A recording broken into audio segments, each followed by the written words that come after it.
कुछ रट्टा मार लेते हैं कि फला वर्ब ट्रांजिटिव है और फला वर्ब इंट्रांजिटिव है, जो कि उनके लिए बहुत ही घातक होती है। आप डीपली इसका अध्ययन करें, बढ़िया से अध्ययन करें, इसको वेरीफाई करें, उसके बाद तसल्ली होने के बाद ही आगे बढ़ते हैं। यदि आपको वीडियो अच्छी लगे तो चैनल को सब्सक्राइब कर दीजिएगा, लाइक कर दीजिएगा। देखते हैं ट्रांजिटिव वर्ब्स, सकर्मक क्रिया। जैसा कि शब्द से ही यानी कि इसका आशय जब निकल रहा सकर्मक, सकर्मक मतलब जिसमें कर्म हो, सहकर्मक जिसमें कर्म हो, यानी ऐसी क्रिया जिसमें कर्म हो। दूसरा है इंट्रांजिटिव वर्ब्स, यानी ऐसी क्रियाएं जिसमें कर्म न हो, और मीन्स न जिसमें कर्म न हो। आप लोगों को एक चीज बता दें, कर्म किसका किसका होता है, ऑब्जेक्ट किसका किसका होता है, ये यदि आपको जानकारी हो जाए तो आप लोग कभी गलती नहीं करोगे। हम आप लोगों को बता दें, क्योंकि एग्जाम का टाइम है, एक्टिव वॉइस पैसिव वॉइस के बाद तुरंत देना है आप सभी लोगों को, इसलिए ट्रांजिटिव इंट्रांजिटिव मैं आप लोगों को पढ़ा रहा हूं एक वीडियो में। बड़ी थोड़ी वीडियो होगी लेकिन बढ़िया से डीपली पढ़ लीजिएगा। ऑब्जेक्ट होता है वर्ब का, या तो ऑब्जेक्ट जो है क्रिया का कर्म होगा या फिर प्रीपोजिशन का ऑब्जेक्ट होगा। जब हम आप लोगों को एडवर्ब पढ़ाएंगे तो डीपली इसका नॉलेज दे देंगे ऑब्जेक्ट के बारे में। अभी ध्यान रखिएगा, ऑब्जेक्ट किसका होता है, या तो वर्ब का होगा ऑब्जेक्ट, या फिर प्रीपोजिशन का होगा। सब्जेक्ट का ऑब्जेक्ट होता है, आप जानते हो, यानी तीन ही चीज का ऑब्जेक्ट होगा, verb, secondly preposition, thirdly subject. Clear? आते हैं पॉइंट्स पर आते हैं। हम यहां पर कुछ एग्जांपल्स लिखे हुए हैं, गौर से देखिएगा। इसमें हमको यह चूज करना है कि कौन सी क्रिया अकर्मक है, कौन सी सकर्मक है, या कौन सा सेंटेंस इसमें पूरा है, कौन सा सेंटेंस पूरा नहीं है। उससे पहले थोड़ी चीजें, सकर्मक अकर्मक क्रिया उसे, अकर्मक पर मैं इंट्रांजिटिव पर फोकस कर रहा हूं। अकर्मक क्रिया उसे कहते हैं जिस क्रिया को करने के लिए किसी भी ऑब्जेक्ट की जरूरत न पड़े। जिस काम को करने के लिए किसी भी ऑब्जेक्ट की जरूरत न पड़े, इस बात को गौर करिएगा। और सकर्मक क्रिया ट्रांजिटिव वर्ब से कहते हैं जिस काम को करने के लिए डायरेक्ट किसी न किसी ऑब्जेक्ट की जरूरत पड़े। अर्थात यदि क्रिया का प्रभाव कर्म पर पड़े, क्रिया का प्रभाव किस पर पड़े, कर्म पर पड़े, तो समझ लीजिए कि वह सकर्मक क्रिया है। और यदि क्रिया का प्रभाव कर्म पर न पड़े, क्रिया का प्रभाव कर्म पर न पड़े, तो अकर्मक क्रिया है। अब आपको कैसे समझाएं, कि कैसे आप जानेंगे कि कौन सी क्रिया का प्रभाव कर्म पर पड़ रहा है, कौन सा क्रिया का प्रभाव कर्म पर नहीं पड़ रहा है। आइए कुछ एग्जांपल्स के माध्यम से, पहले आप मौखिक सुन लीजिए। आप बताइए, यदि कोई बच्चा बैठा हुआ है और उसे कह दिया जाए खड़े हो जाओ, यानी बैठा हुआ है, राम मेज पर बैठा हुआ है, Ram is sitting on the table, Ram is sitting. आप बताइए सिट किसे कहते हैं? आप आलती पालती मार लो, मेज पर बैठ जाओ, उसे कहते हैं सिट, यानी बैठना। खड़ा होना किसे कहते हैं? जैसे मैं खड़ा हूं, मैं खड़ा हूं, इसमें किसी ऑब्जेक्ट की जरूरत है?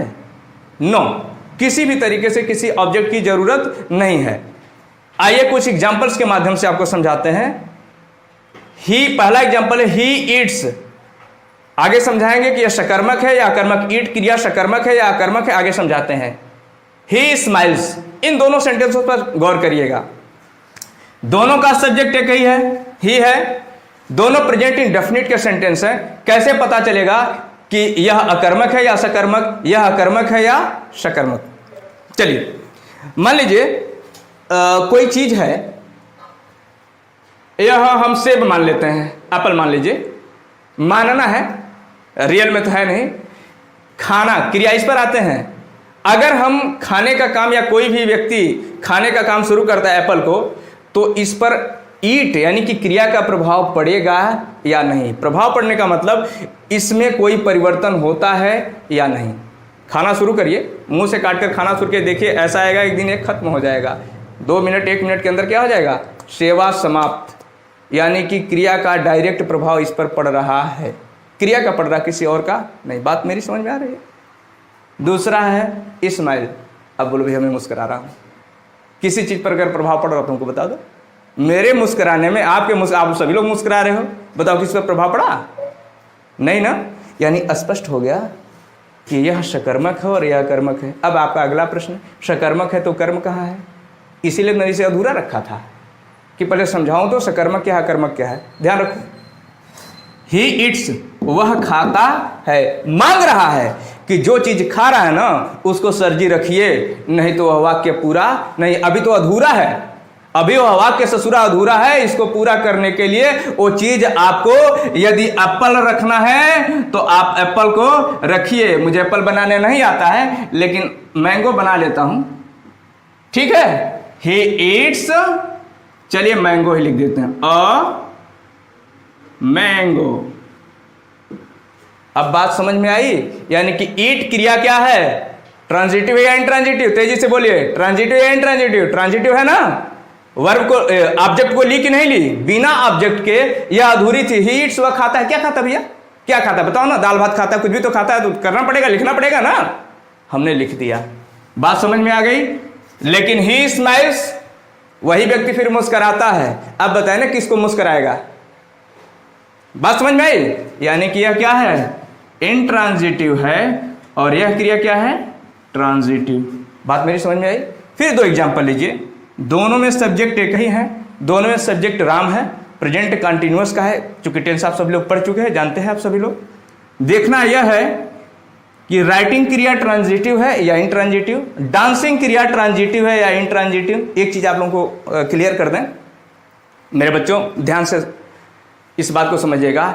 एक ही वर्ब, एक ही क्रिया ट्रांजिटिव भी हो सकती है, इंट्रांजिटिव भी हो सकती है, अपने प्रयोग के आधार पर।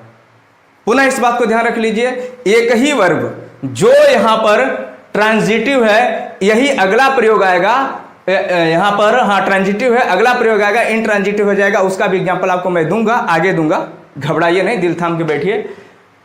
अगर यहां पर यह वर्ब, राइटिंग वर्ब ट्रांजिटिव है तो आगे हो सकता है कि किसी सेंटेंस में इंट्रांजिटिव भी हो जाए। डांसिंग अगर यहां पर हम साबित करते हैं कि इंट्रांजिटिव है तो कहीं ऐसा भी आएगा जहां पर यह ट्रांजिटिव हो जाएगा। इसलिए घबराइएगा नहीं, कुछ एग्जांपल्स आपको मिलेंगे। चलिए देखते हैं कि राइटिंग क्या कहता है, ट्रांजिटिव या इंट्रांजिटिव।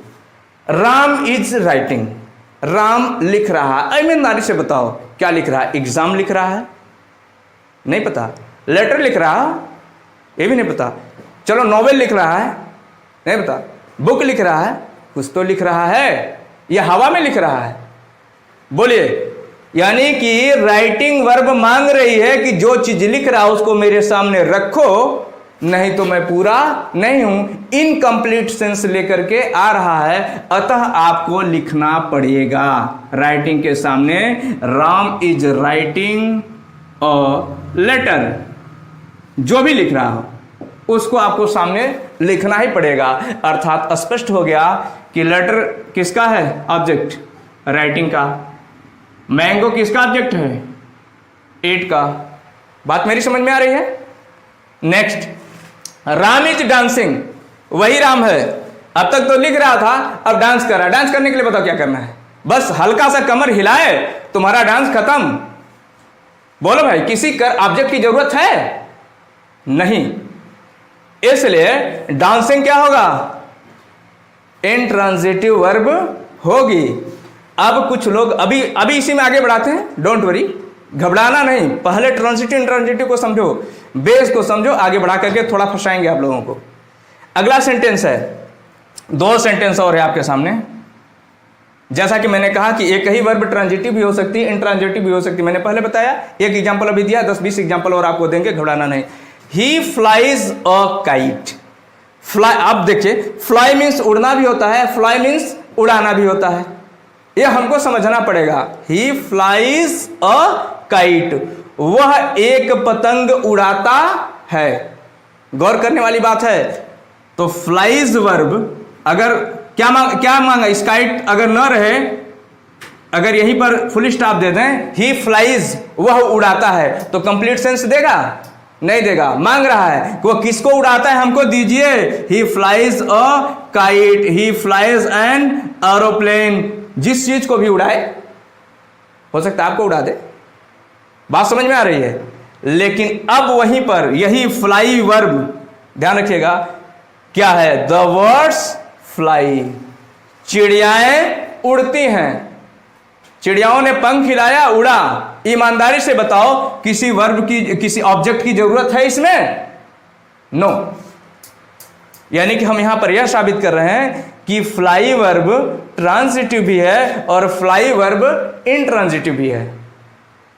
ओके, कुछ और भी एग्जाम्पल्स दे रहे हैं आप लोगों को, छोटे छोटे एग्जाम्पल्स यहां लिख दे रहे हैं। ही sat on the table। अभी यहीं तक रहने दीजिए, यहीं तक पढ़िए। ही sat on the table को छुपा दीजिए, समझिए आपके सामने है ये नहीं है।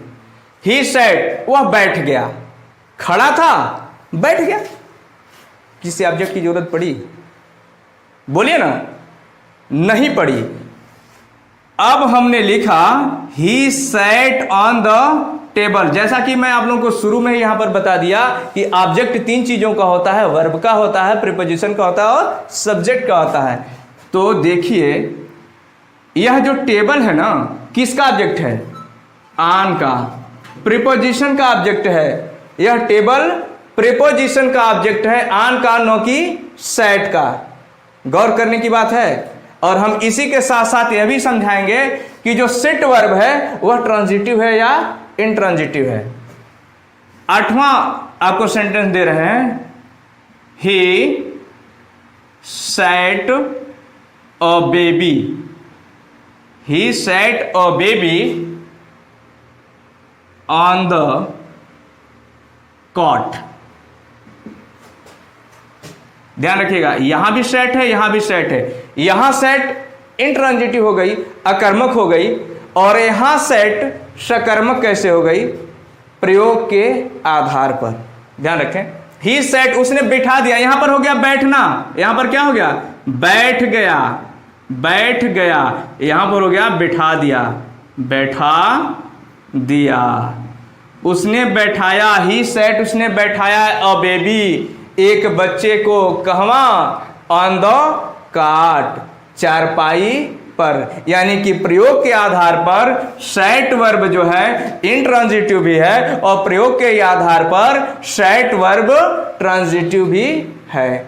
इतनी बात आप लोगों के समझ में यदि आ गई हो तो इसका आप सभी लोग स्क्रीनशॉट ले लीजिए बढ़िया से। तब तक मैं पानी पी लेता हूं। आप लोगों ने स्क्रीनशॉट ले लिया? बात समझ में आ गई? आई रिपीट, मैं इसे फिर से दोहराता हूं, बात को समझिएगा।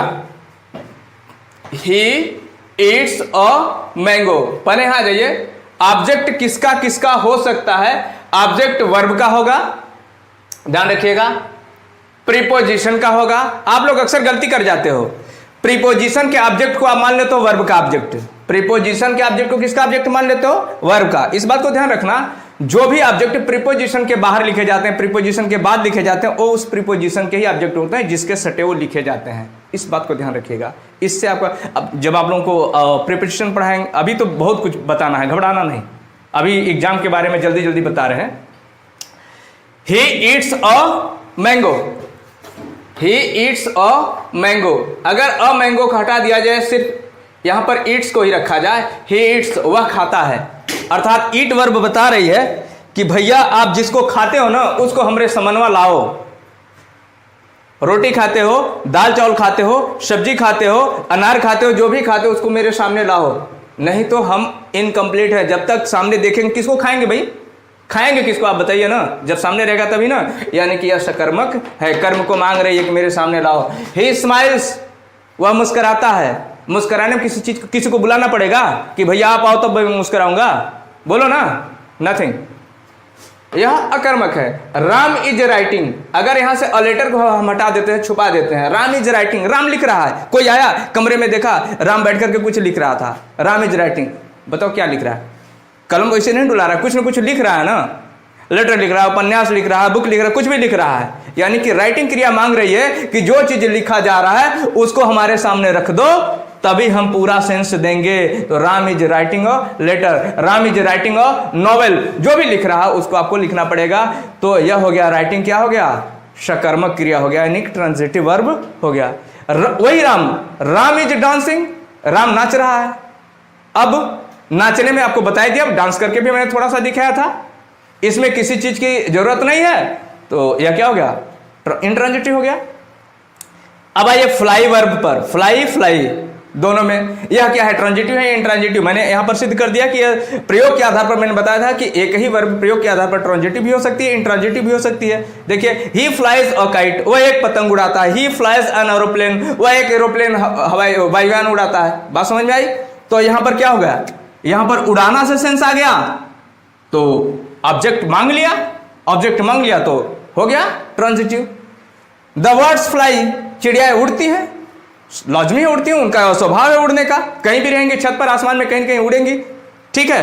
तो फ्लाई वर्ब यहां पर क्या हो गया, इंट्रांजिटिव। ध्यान रखना कंफ्यूजन कहां होता है, the birds fly in the sky. अब यहां पर लिखा रहेगा इन द स्काई, तो आपके भेजे में घुसेगा कि आखिर स्काई क्या है, ऑब्जेक्ट है कि नहीं है। मैं भी मानता हूं ऑब्जेक्ट है, बशर्ते किसका, किसके बाद लिखा गया है, इस इन के बाद लिखा गया ना बाबू, लिखा गया ना, तो यह इन का ऑब्जेक्ट है। एडवर्ब ऑफ प्लेस है, कहां उड़ती हैं, आसमान में, कहां, मेरे सर के ऊपर, कहां, हमारे छत पर उड़ती हैं। बात मेरे समझ में आ रही है। इन, ऑन, जो भी जितने प्रीपोजिशन के बाद ऑब्जेक्ट लिखे जाएंगे वो सब के सब क्या होंगे, प्रीपोजिशन के ऑब्जेक्ट होंगे, न कि वर्ब के ऑब्जेक्ट होंगे। नेक्स्ट, फिर उसके बाद मैंने लिखा यहां पर ही सैट, इसको हटा दीजिए, ऑन द टेबल को, सिर्फ ही सैट, वह बैठ गया, कहीं भी बैठ सकता है। बैठना, बैठना अपने में नहीं कि आप बैठ गए, वही क्रिया है, क्रिया स्वतः हो गई, किसी ऑब्जेक्ट की जरूरत नहीं है, इसलिए हो गए इंट्रांजिटिव। ऑन द टेबल आपने बैठा है, टेबल किसका है ऑब्जेक्ट, ऑन का, न कि सैट का। ही सैट अ बेबी, देखिए सीट मीन्स बैठना भी, तो सीट मीन्स बैठाना भी होता है। अब यहां पर ही सैट, उसने बैठा दिया, किसको, अ बेबी, एक बच्चे को। अब काम क्या हुआ, वो खुद बैठा नहीं, किसी को बिठाया।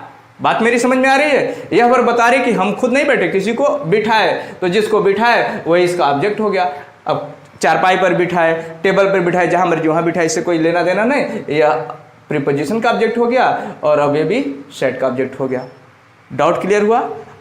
ध्यान रखिएगा, इस चैनल को सब्सक्राइब कर लीजिए, बेल आइकन भी दबा दीजिए, लाइक और शेयर करते रहिए। आप अपना ही सिर्फ भला मत बनाइए, अपने और आपके मित्र हैं, आपके भाई हैं, वो आपके दुश्मन थोड़ी ना, सबका भला देखिए। इसको शेयर भी करते रहेंगे, ज़्यादा से ज़्यादा लोगों तक इस वीडियो को पहुंचाइए। लाइक शेयर सब्सक्राइब करते रहिए, समय पर नोटिफिकेशन भी मिलता रहेगा जब बेल आइकन को जब दबाते रहेंगे तब। धन्यवाद।